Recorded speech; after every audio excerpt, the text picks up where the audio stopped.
Esdras capítulo 5. Ora, os profetas Ageu e Zacarias, filho de Ido, profetizaram aos judeus que estavam em Judá e em Jerusalém, em nome do Deus de Israel lhes profetizaram. Então se levantaram Zorobabel, filho de Sealtiel, e Jesuá, filho de Josadaque, e começaram a edificar a casa de Deus, que está em Jerusalém, e com eles estavam os profetas de Deus que os ajudavam. Naquele tempo vieram ter com eles Tatenai, o governador da província a oeste do rio, e Setar-Bozenai, e os seus companheiros, e assim lhes perguntaram: Quem vos deu ordem para edificar esta casa e completar este muro? Ainda lhes perguntaram: Quais são os nomes dos homens que constroem este edifício? Os olhos do seu Deus, porém, estavam sobre os anciãos dos judeus, de modo que eles não os impediram, até que o negócio se comunicasse a Dário, e então chegasse resposta por carta sobre isso. A cópia da carta que Tatenai, o governador da província a oeste do rio, e Setar-Bozenai, e os seus companheiros, os governadores que estavam deste lado do rio, enviaram ao rei Dário.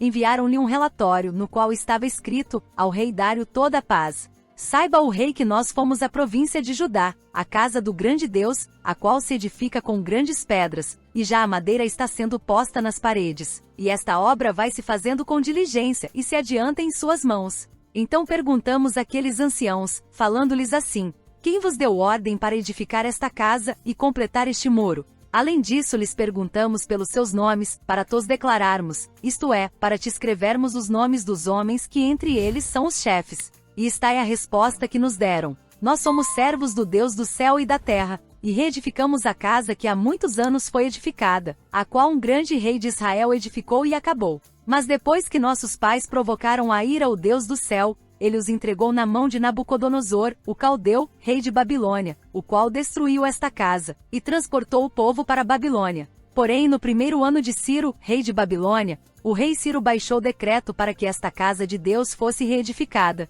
e até os utensílios de ouro e de prata da casa de Deus, que Nabucodonosor tinha tomado do templo que estava em Jerusalém e levado para o templo de Babilônia. O rei Ciro os tirou do templo de Babilônia, e eles foram entregues a um homem cujo nome era Sesbazar, a quem ele tinha constituído governador, e disse-lhe: Toma estes utensílios, vai, e leva-os para o templo que está em Jerusalém, e reedifique-se a casa de Deus no seu lugar. Então veio o dito Sesbazar, e lançou os fundamentos da casa de Deus, que está em Jerusalém, de então para cá ela vem sendo edificada, não estando ainda concluída. Agora, pois, se parece bem ao rei, busque-se nos arquivos reais, ali em Babilônia, para ver se é verdade haver um decreto do rei Ciro para se reedificar esta casa de Deus em Jerusalém, e sobre isto nos faça o rei saber a sua vontade. Esdras capítulo 5. A retomada da construção do templo e lições de perseverança e fé. O livro de Esdras, especialmente o capítulo 5, nos transporta para um período crucial na história de Israel, após o exílio babilônico. O povo, retornando à sua terra, enfrenta grandes desafios ao tentar reconstruir o templo em Jerusalém. Este capítulo é um marco de resistência, perseverança e fé diante da oposição. No contexto deste capítulo, vemos três personagens principais em ação: Zorobabel, o líder político, Josué, o sumo sacerdote, e os profetas Ageu e Zacarias, que incentivam o povo a continuar o trabalho de reconstrução do templo, mesmo frente à oposição dos governadores locais.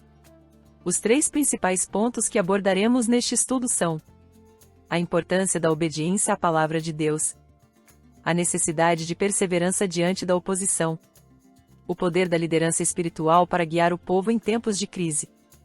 1. A importância da obediência à palavra de Deus. No início do capítulo 5, vemos que os profetas Ageu e Zacarias profetizaram para os judeus que estavam em Judá e Jerusalém em nome de Deus. Foi essa palavra profética que motivou Zorobabel e Josué a retomarem a obra da reconstrução do templo. A obediência ao comando divino é essencial, pois reflete nossa confiança em Deus e em seus planos, mesmo quando as circunstâncias parecem adversas. Aplicabilidade em nossas vidas. Assim como Zorobabel e Josué responderam à palavra de Deus, somos chamados a viver em obediência aos ensinamentos bíblicos. Muitas vezes, nos encontramos em situações onde a direção divina não é clara ou onde as dificuldades se impõem como barreiras quase intransponíveis. Contudo, a obediência à palavra de Deus nos guia pelo caminho certo, trazendo clareza, propósito e direção. Em nossas vidas, isso se manifesta na prática diária de buscar a vontade de Deus, mesmo quando ela desafia a lógica humana ou as pressões culturais ao nosso redor. Viver em obediência pode exigir sacrifícios, mas nos coloca sob a proteção e a bênção de Deus. Quando obedecemos, mostramos nossa fé de forma tangível e permitimos que Deus opere grandes coisas em nossas vidas e através de nós, assim como Ele fez com o povo de Israel. Inscreva-se no canal e não perca nenhum estudo como este. Clique em gostei, deixe um comentário sobre como a obediência à palavra de Deus tem impactado sua vida, e compartilhe este vídeo com amigos e familiares. 2. A necessidade de perseverança diante da oposição. O capítulo também descreve a oposição enfrentada por Zorobabel e Josué. Os governadores locais, Tatnai e Setar-Boznai, questionaram a legitimidade da reconstrução e enviaram uma carta ao rei Dário buscando interromper a obra. Contudo, Zorobabel e os líderes continuaram a construir, confiando que Deus estava com eles. Aplicabilidade em nossas vidas. Na vida cristã, enfrentar oposição é quase inevitável. Pode vir na forma de críticas, desafios financeiros, problemas familiares ou simplesmente dificuldades diárias que testam nossa fé. Esdras 5 nos ensina que a perseverança é crucial. Não devemos permitir que a oposição nos desanime ou nos faça desistir do que Deus nos chamou para fazer. Em vez disso, devemos continuar firmes, confiantes de que Deus está ao nosso lado, sustentando-nos e abrindo portas onde antes havia muros. A perseverança não é apenas sobre resistir, é sobre avançar em fé, acreditando que Deus honrará nosso compromisso e fidelidade. Ao permanecer firmes em meio à adversidade, testemunhamos o poder de Deus em ação, vendo como Ele transforma situações impossíveis em vitórias gloriosas para a sua glória. 3. O poder da liderança espiritual para guiar o povo em tempos de crise. Os líderes espirituais, como Ageu e Zacarias, desempenham um papel vital neste capítulo. Eles não apenas profetizam, mas também encorajam e orientam o povo, mantendo o foco na missão que Deus lhes deu. Sem esse tipo de liderança, o povo poderia facilmente ter desanimado ou desviado de seus propósitos. Aplicabilidade em nossas vidas. Liderança espiritual é um componente essencial na vida da igreja e em nossas vidas pessoais. Todos nós, em algum momento, assumimos papéis de liderança, seja na família, no trabalho ou na comunidade. Este capítulo nos lembra da importância de sermos líderes que guiam com sabedoria divina, inspirando outros a permanecerem fiéis aos propósitos de Deus. Além disso, como membros de uma comunidade de fé, devemos valorizar e apoiar nossos líderes espirituais, reconhecendo que eles desempenham um papel crucial em nos guiar e fortalecer em tempos de crise. A liderança espiritual não se trata apenas de autoridade, mas de serviço, compaixão e a habilidade de levar outros a caminhar mais próximos de Deus. Se você gostou deste estudo, inscreva-se no canal para mais conteúdos edificantes. Deixe seu comentário abaixo, clique no botão de like, e compartilhe este vídeo com seus amigos e familiares para que mais pessoas possam ser abençoadas por esta palavra.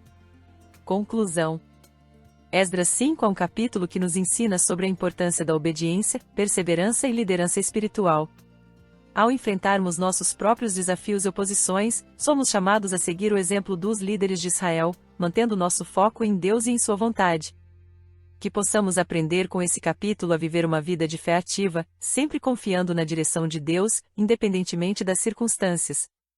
Que Deus abençoe grandemente a sua vida e fortaleça a sua fé para que, como Zorobabel e Josué, você possa perseverar e ver o cumprimento das promessas de Deus em sua vida. Não se esqueça de se inscrever no canal, deixar seu like e compartilhar este estudo com quem você ama. Sua participação é essencial para que possamos continuar trazendo conteúdos que edificam e transformam vidas.